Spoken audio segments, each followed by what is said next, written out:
itu terjadi. Salah satu yang saya perhatikan, meskipun saya juga mengerti bahwa beberapa rekan kita ya, saudara-saudara seiman kita, beberapa hamba-hamba Tuhan, bahkan sampai 2 hari yang lalu di grup WhatsApp dari kami di organisasi itu setiap minggu, saudara, setiap minggu ada saja yang dipanggil oleh Tuhan. Tapi ketika saya diskusi dengan gembala saya, dan beliau katakan bahwa rata-rata yang dipanggil oleh Tuhan memang sudah saatnya pulang, gitu. Lalu ketika saya berdoa, jujur aja saudara, dengan pandemi ya corona ini, saya pun banyak bertanya kepada Tuhan, karena di saat yang dimana bulan Maret untuk bangsa kita Indonesia itu memulainya, itu adalah beberapa hamba-hamba Tuhan yang dipanggil Tuhan adalah beliau-beliau yang saya juga mengenal, gitu. Bukan orang yang tidak saya kenal, dan beliau-beliau ini oleh gembala sidang. Sehingga itu membuat saya agak sedikit kaget, saudara. Tapi waktu saya terus bergumul kepada Tuhan di dalam doa, saya percaya sekali firman itu adalah jawaban. Amin.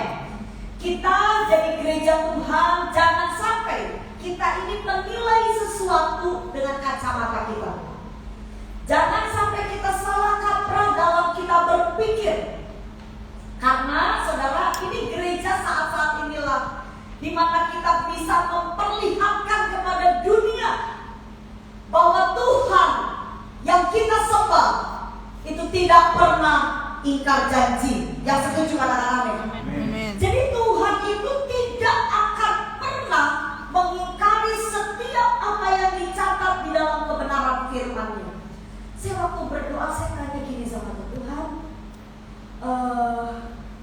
apakah ada yang salah dengan gereja Tuhan, khususnya bagi beliau-beliau yang dipanggil Tuhan, jujur aja karena terkena corona. Tapi ketika saya terus berkumpul di dalam doa, Bapak Ibu, Tuhan memberikan hikmat bahwa di dalam Tuhan tidak ada yang salah. Jawabannya, saudara, ketika beberapa bulan kemudian saya mendapatkan sebuah kabar dan saya langsung dengar dari YouTube di mana beliaunya ini bersaksi. Karena Bapak Ibu, beliau ini kan orang bilang begini, yang rata-rata kena virus itu adalah yang usia lanjut. Sehingga di gereja lokal kami pun usia yang sudah di lanjut usia tidak diperbolehkan untuk berhimpun kecuali gembala sidang kami saja. Karena beliau kan ada di tempat itu pun oleh pastori betul-betul sangat-sangat dijaga ketat. Jemaat tidak boleh berjabat tangan, gitu ya. Nah, saudara, pada waktu saya sedang terus bergumul kepada Tuhan di dalam doa, saya mendapati peneguhan tentang apa yang Tuhan sudah sikapkan dalam hidup saya. Jadi saudara, ini adalah seorang hamba Tuhan usia hampir mencapai 70 tahun. Nah, beliau dari luar pulau ya, bukan dari Surabaya. Dan pasti ada di antara saudara juga yang mendengar kesaksian ini. Beliau ketika diminta melayani di Surabaya, ditampunglah di sebuah keluarga. Ya, Bapak Ibu, dan apa yang terjadi saudara? Singkat cerita, keluarga di mana beliau ini tinggal terinfeksi. Dan bahkan tuan rumahnya harus kembali ke pangkuan Bama karena virus ini. Tetapi dari seluruh seisi rumah itu hampir rata-rata terkena positif corona. Beliau ini tamu, saudara, yang tinggal di rumah itu dan usianya sudah lanjut, udah di atas 65 tahun. Saya kira gak mungkin lah mosok satu rumah itu terkena, beliaunya enggak. Dan apa yang terjadi? Meskipun menurut ahli medisnya kalau golongan darahnya katanya itu dalam satu keluarga kalau nggak sedarah. Buat saya, Bapak Ibu, saya tetap percaya hidup mati kita itu di tangan Tuhan. Amin. Kalau belum saatnya kita pulang, maka Tuhan sanggup menjaga kita. Hanya masalahnya kita harus mengikuti apa aturannya Tuhan. Kita harus menjadi pribadi gereja Tuhan yang bijak. Karena saya pun melihat sebagian, maaf nih, dari orang-orang percaya yang terkena saudara infeksi yang virus corona ini, saya baru menyadari karena mereka juga kurang berhikmat. Saya yakin sekali Bapak Ibu Saudara, kita ini adalah satu pribadi yang diberi kebijaksanaan oleh Tuhan.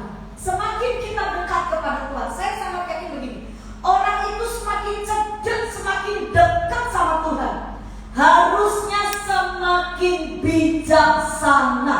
Yang setuju katakan amin. Semakin bijaksana, semakin berhikmat, tidak sembarangan. Lalu Bapak Ibu Saudara, apa yang Tuhan tuntun dalam hidup saya?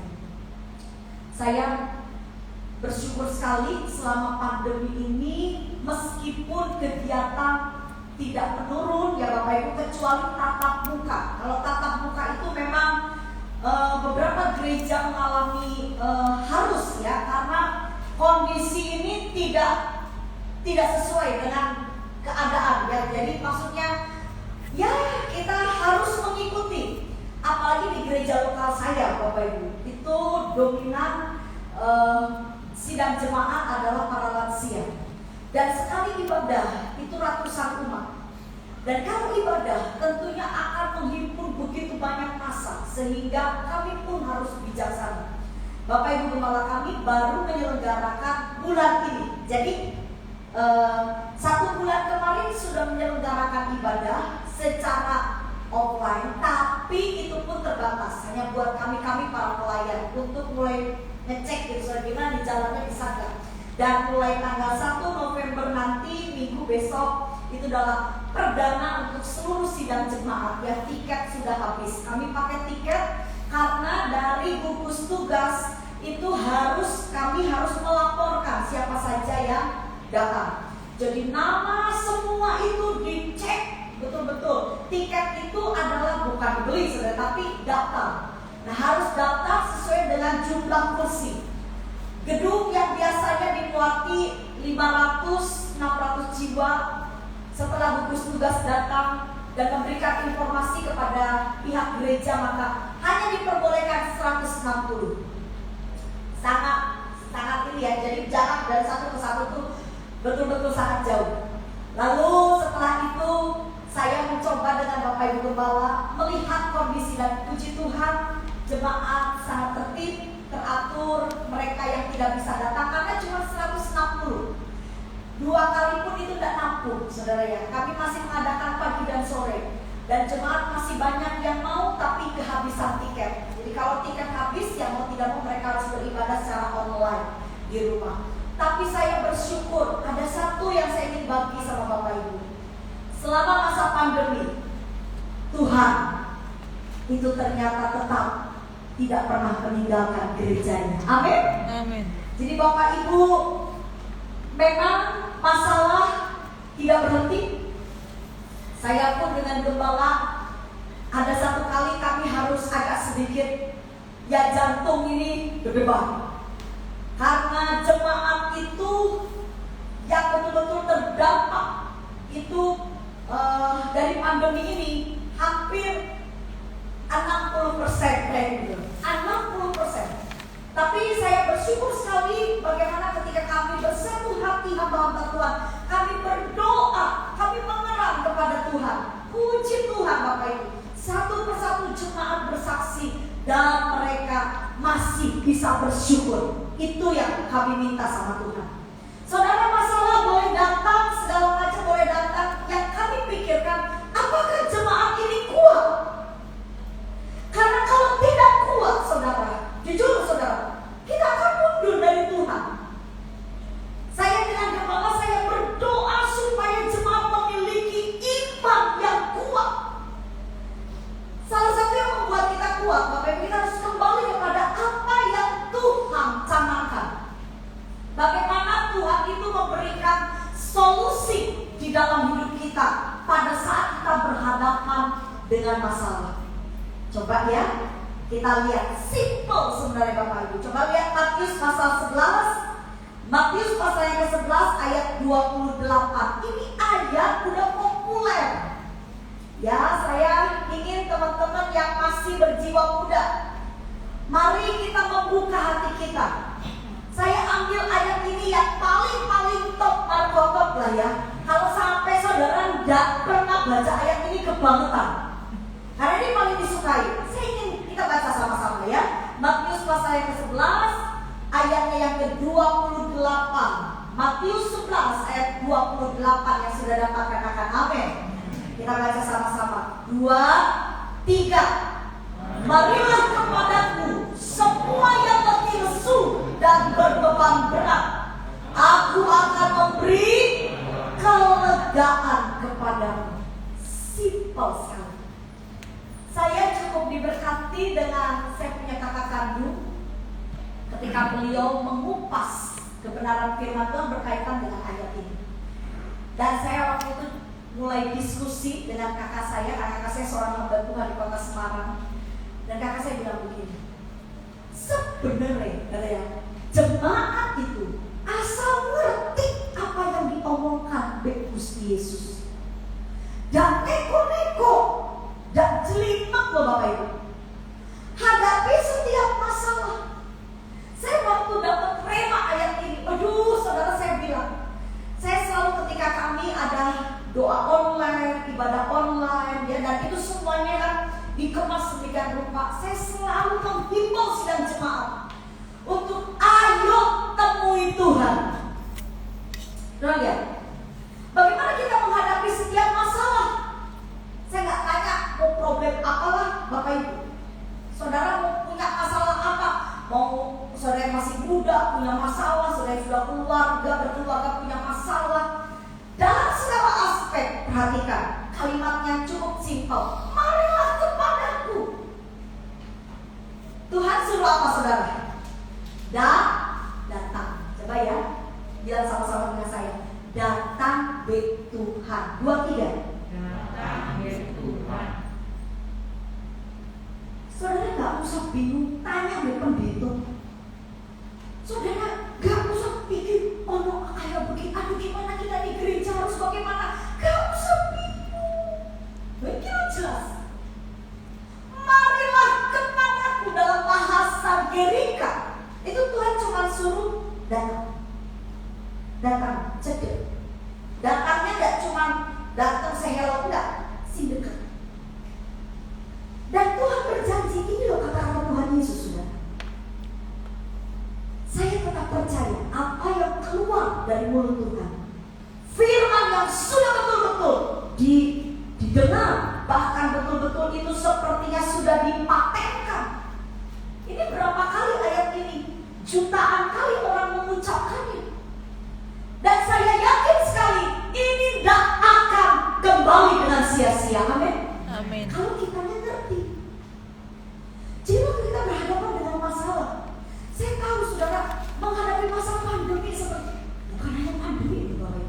Ya kalau kita baca di media sosial, wis yang namanya, aduh, sudah pandemi demo nih, sudah ada ini penyakit di mana-mana, aduh dia berontak lah, ada yang ngotot, dia memperjuangkan bahwa dia ini benar sampai harus membunuh satu dengan yang lain. Aduh, ini dunia ini masih sedang kacau. Saudara yang masih muda, saya percaya sekali saudara mengikuti bagaimana perkembangan hari-hari ini. Ya ini sedang viral-viralnya saudara ya.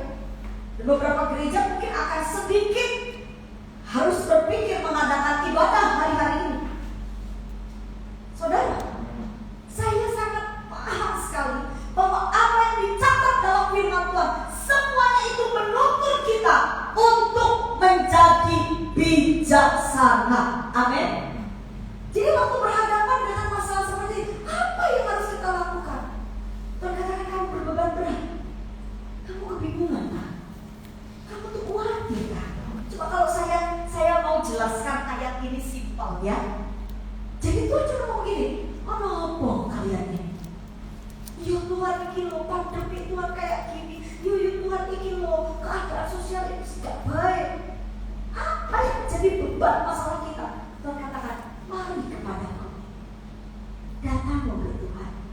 Dan janji Tuhan, Tuhan akan memberi apa?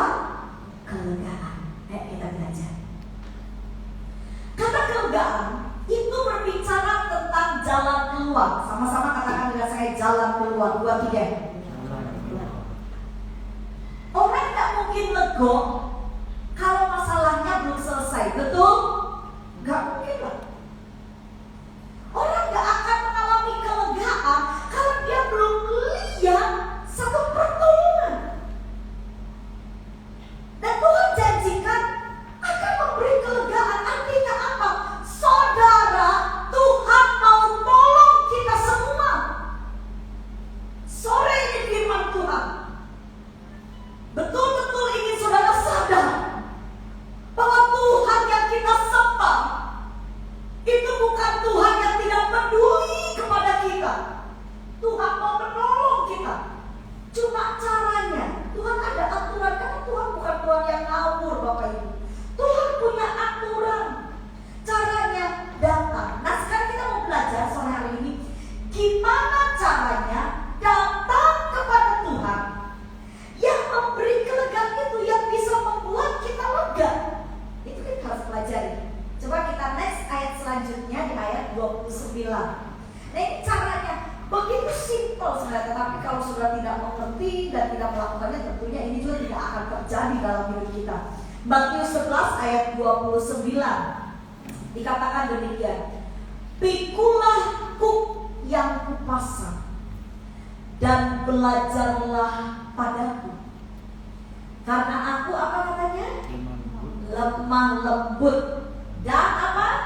Rendah hati. Jadi kita pelajari ini dua kata yang kalau kita lihat dalam bahasa Indonesia kelihatannya sama, tapi kalau kita nanti lihat di dalam bahasa asli itu punya pengertian yang cukup berbeda. Pikulah kuk yang kupasang dan belajarlah padaku, karena aku lemah lembut dan rendah hati, dan jiwamu akan mendapat ketenangan. Jadi caranya gimana sih datang sama Tuhan? Saudara, cara kita datang sama Tuhan jelas. Alkitab, ini ayatnya, ini Tuhan Yesus sendiri yang bicara. Bilang seperti ini, pikulah apa? Kalau saya dengan Bapak Ibu mau datang sama Tuhan, itu kita harus pikul kuk. Nah, ini kadang-kadang pemahaman pikul kuk itu ada banyak yang keliru. Apa itu pikul kuk? Apakah pikul kuk itu dengan kita mungkin datang itu wah harus betul-betul korban ini, korban itu? Apa maksudnya?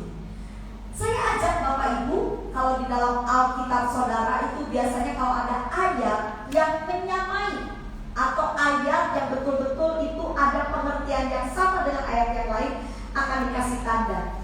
Nah, saudara perhatikan di Matius pasal 11 ayat 29 ini disamakan dengan Yeremia 6 ayat 16. Dan ketika saya melihat dalam bahasa asli, memang ini adalah ucapan yang diucapkan kembali oleh Tuhan Yesus di Matius pasal 11. Dan pengertiannya sama. Saya perhatikan di Yeremia 6 ayat 16 itu lebih jelas. Pikul kuk itu maksudnya apa? Coba perhatikan saudara. Lihat 16 kata begini, beginilah firman Tuhan, ambillah tempatmu di jalan-jalan dan lihatlah. Tanyakanlah jalan-jalan yang dahulu kala, di manakah jalan yang baik, tempuhlah itu. Dengan demikian jiwamu apa katanya mendapat ketenangan. Jadi ini ada kesamaan. Cuma di dalam bahasa Ibrani memang lebih diuraikan. Nah, kalau kita lihat di perjanjian baru di dalam bahasa Gerika itu cuma dikatakan pikul. Nah, sedangkan di dalam bahasa Ibrani di perjanjian lama, pikul itu adalah berbicara tentang hidup di jalan yang benar. Sama-sama katakan dengan saya, jalan yang benar. 2, 3. Jadi ketika saya dengan saudara kepengen ditolong Tuhan, Tuhan bilang gini, datang. Tapi untuk kita datang sama Tuhan, saudara, maaf, ojo ngawur.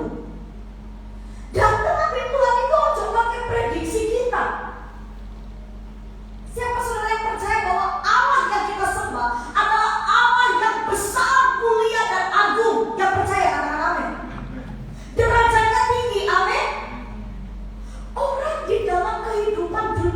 aja. Mau datang ada orang yang punya derajat. Saudara, kita mau datang temui Pak Presiden, apa bisa begitu saja? Gak bisa. Kita dikasih hikmat sama Tuhan. Masa mau datang ke Tuhan asal? Apalagi datang sama Tuhan, kita perlu pertolongan Tuhan. Kita perlu ditolong Tuhan. Nah caranya apa? Pikulku itu apa? Dijelaskan. Hidup kita harus di jalan yang benar. Jadi hidup kita harus benar dulu, saudara. Saudara jangan berpikir gini, kan Tuhan itu perlu kasih. Cukup kita percaya. Saudara, kenapa sih Alkitab ini firman Tuhan diberikan kepada kita? Supaya kita tuh jadi gereja yang punya pengetahuan.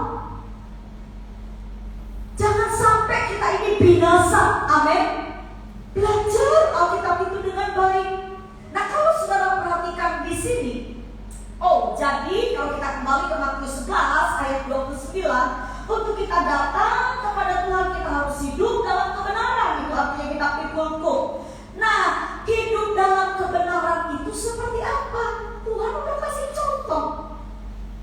Hidup dalam kebenaran di dalam ayat ini Tuhan bilang begini, belajarlah kepadaku karena aku apa saudara lemah lembut. Kita lihat ya, dengan cepat saya ingin perlihatkan kepada saudara.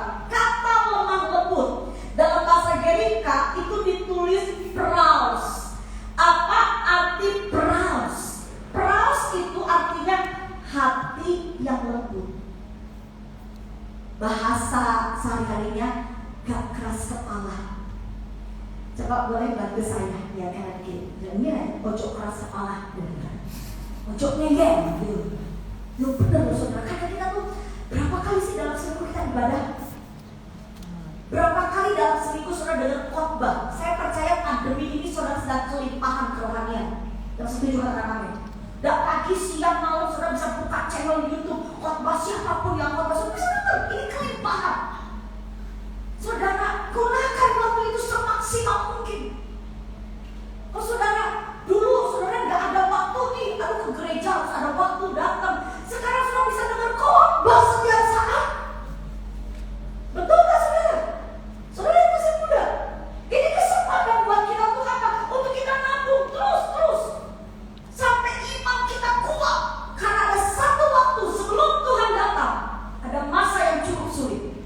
Tapi kalau iman kita sudah kuat, goncangan sebesar apapun kita akan tetap bisa bersyukur. Amin. Jadi saudara, ini penting sekali dalam membentuk hati kita. Jadi kalau datang sama Tuhan, saudara harus punya hati yang lembut. Saudara harus bisa hati yang lembut itu. Aduh simpelnya gimana sih? Bisa ngampuni orang. Amin. Kan kita hidup ini di dunia saudara. Manusia yang kita hadapi ini manusia-manusia akhir zaman. Kadang bisa jengkelin kita, kadang bisa ngecewain kita. Tapi ajaran firman Tuhan tidak bisa didiskon. Tuhan cuma minta kalau kamu pengikut aku, pikulku. Apa pikul gitu? Hidup sih benar. Apa yang benar kata Tuhan? Hidup di dalam kasih. Kilo hati ya. Simpel kan? Yang kedua, simpel tapi agak saya juga ngerti saudara. Aduh, paling kalau kita berhadapan dengan orang yang dikit-dikit mencemain, udah diomongin, tetap aja salah, ngomongin lagi, tetap aja melakukan kesalahan, kadang-kadang ya dongkol. Tapi kalau saudara mudah tambah Tuhan, tolong sih sopan, punya hati harus lembut di hadapan Tuhan. Coba perhatikan rendah hati ya, waktu kita nggak cukup terbatas nih. Rendah hati. Kata rendah hati, saudara, dalam bahasa Gerika itu ditulis taneinos. Apa sih taneinos itu? Ternyata taneinos itu punya pengertian yang cukup luas. Salah satu pengertian yang saya bisa simpulkan gini saudara, tetap semangat meskipun dianiaya atau dipermalukan. Baik. Tetap semangat tuh meskipun dianiaya atau dipermalukan. Dan kata taniolis ini saudara, itu menunjuk ketika Tuhan Yesus ada di kayu salib. Makanya Tuhan bilang, belajarlah kepada aku karena aku lemah lembut. Di bisa lihat Tuhan Yesus punya hati yang lembut ketika Tuhan Yesus ada di kayu salib. Dan ini para Romawi udah tusuk, udah segala macam. Tapi Tuhan tidak membenci mereka, bahkan Tuhan berdoa, Bapa ampunilah. Ampun itu hati Tuhan lembut banget. Dan di mana kerendahan hatinya Tuhan. Tuhan gak mau loh saudara. Meskipun Yesus itu adalah 100% manusia saat itu, tapi kita harus mengakui bahwa Yesus juga Tuhan. Amin. Tapi Tuhan mau menerima semuanya. Kayu salib yang harus ada rencana yang mulia itu ternyata di kayu salib. Coba saudara, ada dari sini cita-cita, tapi cita-citanya itu yang ambruk gitu saudara. Oh, saya cita-cita kepengen, maaf ya, saya cita-citanya kepengen jadi pengemis. Ada? Ya gak tahu saudara ya. Kalau kita ada di satu kelompok gitu, ada sih. Saya juga bingung saudara ya, saya pergi ke satu tempat gitu ya. Rumahnya gede-gede. Saya bilang, ini bangsawan-bangsawan ini pas lihat di depannya, loh, orang ini compang-camping duduk. Terus jemaat yang ikut saya bilang gini, loh kafe. Itu memang budayanya di sini kafe. Meskipun rumahnya gede-gede gedongan, bajunya tetap harus compang-camping. Soalnya dapat rumah gede itu ya jika dari pengemis, astaga. Wah, ada cita-cita kayak gitu. Tapi buat saya orang-orang kita gak punya kayak begitu. Cita-cita apa? Yang pasti lebih mulia, lebih baik. Yang setuju katakan amin. Nah saudara, tapi saya percaya sekali ini gimana nih rencana Allah yang besar. Ini Allah kita harus memperhatikan nih. Lalu Tuhan itu rencana mana? Mati di atas kayu. Tujuan goal settingnya ke situ. Meskipun intinya kita tahu untuk keselamatan kita, tapi harus mencapai dulu itu tuh. Harus ada di salib itu dulu. Salib bukan sesuatu yang baik, saudara. Jangan saudara ini ya, sakit hati kalau orang dunia menganggap salib itu tidak baik. Emang tidak baik. Salib itu bukan sesuatu yang baik, saudara. Karena salib itu hanya untuk penghukuman bagi orang-orang yang terjahat. Tapi Tuhan mau di situ, Tuhan mau. Ada cintanya yang besar bagi kita. Dan kalau kita simpulkan apa sih yang dimaksud dengan rendah hati di sini yang dikatakan taneinos. Saudara, bagaimana kita bisa jadi taneinos? Tetap semangat meskipun ada di kondisi yang dipermalukan atau di kondisi yang sedang terpuruk, tapi tetap semangat. Yopo caranya. Cuma dua hal saya bagi sama sebenarnya. Pertama, kita harus memiliki cara berpikir yang positif. Dan dengar katakan amin. Waktu kita berhadapan dengan masalah, waktu kita berhadapan dengan segala sesuatu yang mungkin mengintimidasi kita, dan kita tak ngerti jalan keluar kemana, kalau kita masih tetap berpikir yang positif, saudara akan tetap menjadi orang yang kuat. Amin. Pikiran harus positif. Dan bagaimana cara kita memiliki pikiran yang positif? Penuhi pikiran saudara dengan firman Tuhan. Hanya firman yang bisa membentuk cara berpikir kita dengan lebih baik.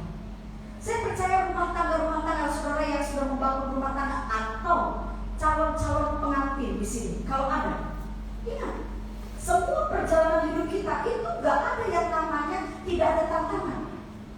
Tapi bagaimana kita bisa tetap kuat dan mempertahankan apa yang Tuhan percaya kepada kita? Saya mau bilang, belajar berpikir apa? Positif.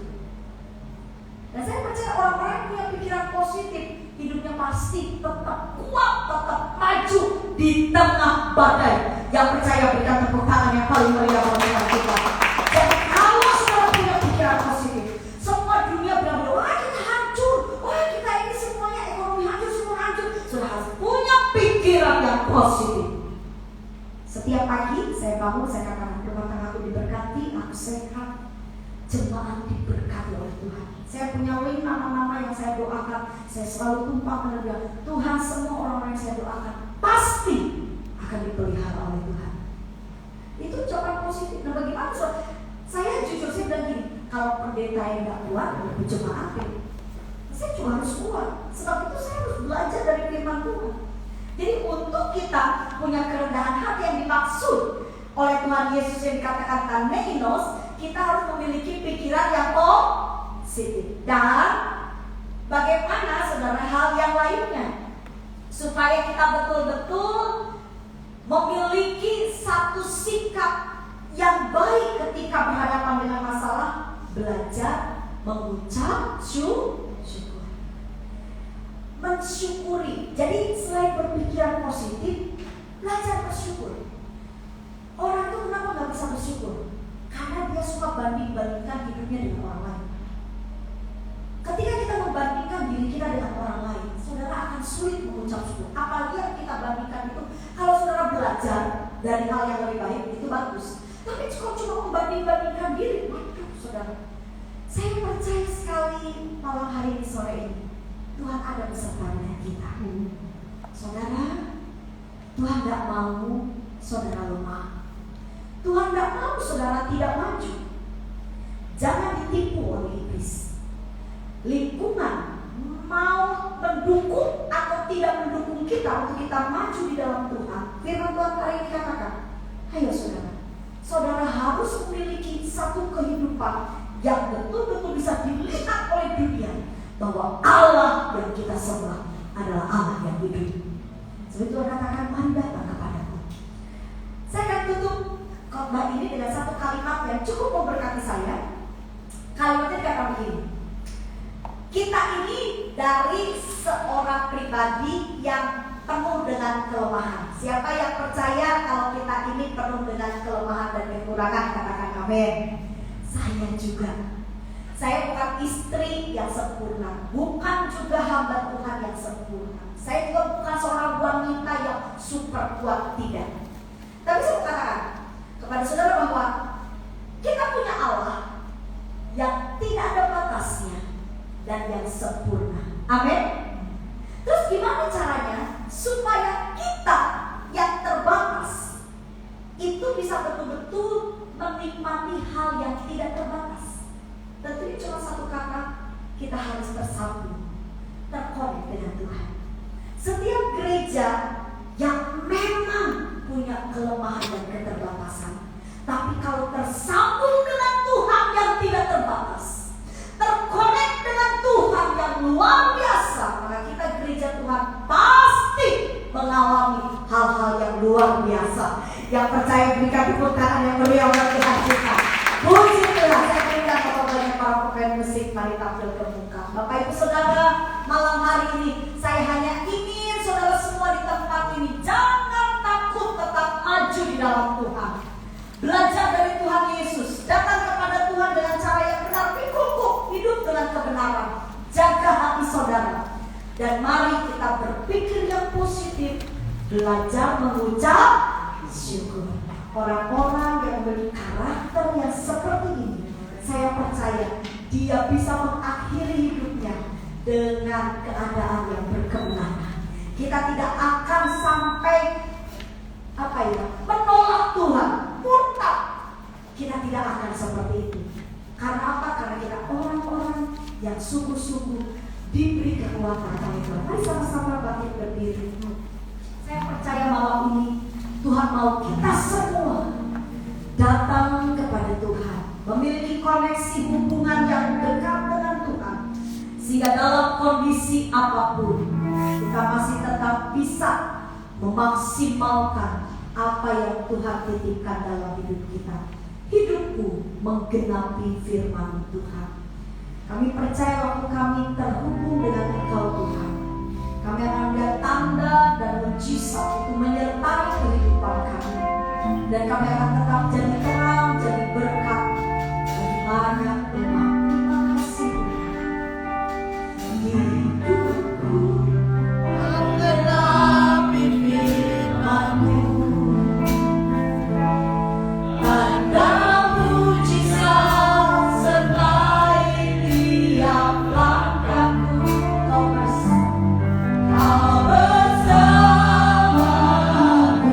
di dalam jadi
hingga banyak jiwa-jiwa dimenangkan untuk kemuliaan nama Tuhan. Tuhan memberkati pelayanannya, Tuhan memberkati keluarganya, kesehatan jasmani rohani yang dilimpahi oleh Tuhan. Terima kasih Tuhan, Tuhan akan senantiasa memakai lebih dan lebih lagi, semakin luar biasa pekerjaan dalam hadiratnya Tuhan. Terima kasih Tuhan untuk setiap firman-Mu. Kami serahkan ibadah kami hingga akhirnya nanti dalam tangan-Mu yang penuh dengan kuasa, dalam nama Yesus. Haleluya, amin. Kami silakan duduk, kami silakan bisa untuk pengumuman.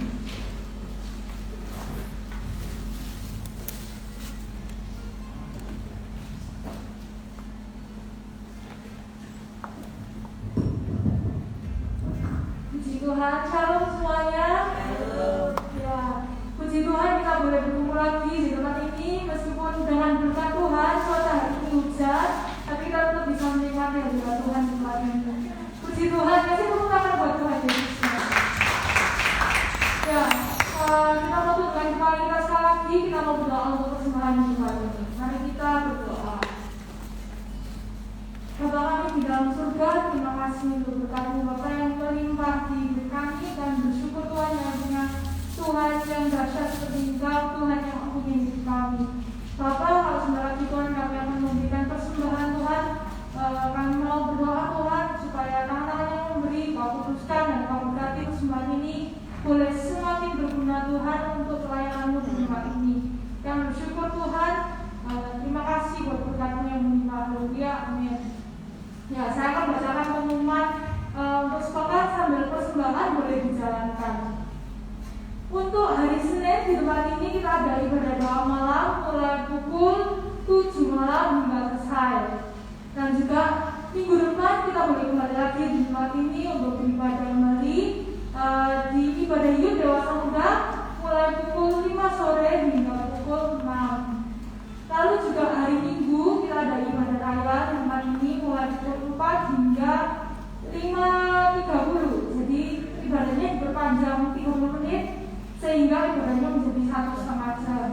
Lalu untuk sekolah minggu masih diliburkan, kita berdoa aja supaya ibadah sekolah minggu juga boleh berjalan kembali. Lalu untuk ibadah streaming di gereja ini kita sekarang lagi aktifnya di Instagram untuk saat ini. Jadi untuk ibadah streaming boleh diakses di Instagram dengan username Instagram GBT Kristus Bangku tanpa spasi. Saya ulangi, untuk ibadah streaming di tempat ini bisa diakses di Instagram dengan nama akun GBT Kristus Bangku. Sekian pengumuman hari ini, Tuhan Yesus semakin memberkati. Mari sama-sama kita balik berdiri, kita akhiri ibadah kita pada malam hari.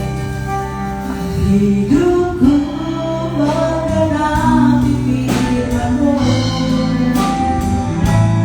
tanda mujizat sertai tiap langkahku. Kau bersamaku di dalamku, jadi bukti kebesaran-Mu.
percaya bahwa Tuhan menyertai kami. Sebab itu Tuhan, ajar kami senantiasa mengikuti, memikul-Mu Tuhan, menempuh jalan-jalan yang benar di hadapan Engkau Tuhan, supaya kami juga senantiasa mengucapkan syukur kami kepada Tuhan, memiliki pikiran-pikiran yang senantiasa positif, supaya kami jangan mengkhawatirkan dalam keadaan ini Tuhan, tetapi Tuhan, bersama Tuhan kami akan tetap tenang di dalam Engkau Tuhan, karena Engkau yang sudah berjanji itu tidak mungkin Engkau melalaikan Tuhan, tetapi Tuhan yang berjanji akan menepati janjinya untuk kami sebagai umat-umat yang senantiasa mengikuti firman-Mu Tuhan, supaya ada tanda mujizat di dalam hidup kami Tuhan. Terima kasih Tuhan, Kau memberkati Ibu Pendeta Fira yang sudah menyampaikan firman Tuhan buat jemaat-Mu di tempat ini Tuhan. Kau memberkati dengan limpah buat beliau Tuhan yang malam hari ini datang bersama dengan suami Tuhan. Kiranya Tuhan memberkati suami istri ini Tuhan, hamba-Mu yang melayani Engkau dengan luar biasa Tuhan. Kiranya Tuhan memberkati beliau dengan limpah Tuhan. Dimanapun beliau melayani, di situ Tuhan akan pakai beliau bertambah-tambah Tuhan. Pelayanannya supaya boleh memberikan jawaban-jawaban bagi mereka-mereka yang membutuhkannya Tuhan. Terima kasih Tuhan, Kau memberkati juga secara jasmani kehidupannya sehari-hari bersama dengan keluarganya. Kiranya Tuhan akan menyediakan semua yang menjadi kebutuhan-kebutuhan beliau Tuhan. Terima kasih Tuhan. Dan Tuhan, juga kami berdoa buat Tuhan kaum muda Pak Haji bersama dengan istri juga Tuhan. Kau berkati dengan limpah juga Tuhan, supaya beliau senantiasa melayani dengan sukacita di tempat ini Tuhan. Kau berkati apa yang menjadi kebutuhan beliau juga Tuhan. Berkati dengan limpah rumah tangganya, keluarganya Tuhan, berkati Tuhan. Juga Bapak Semangko, Bapak,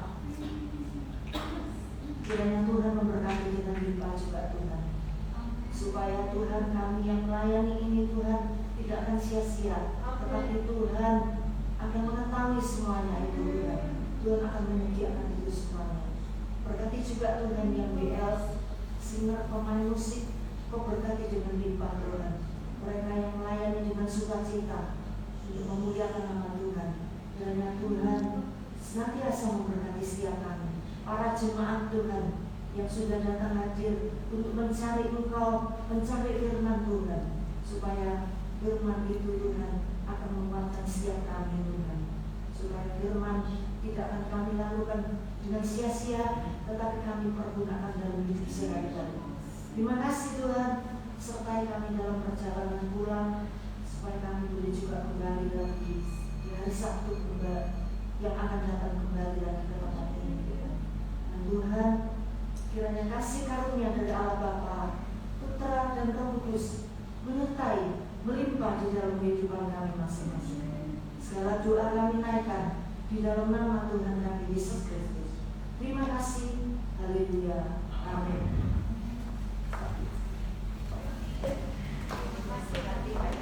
Ini suaminya.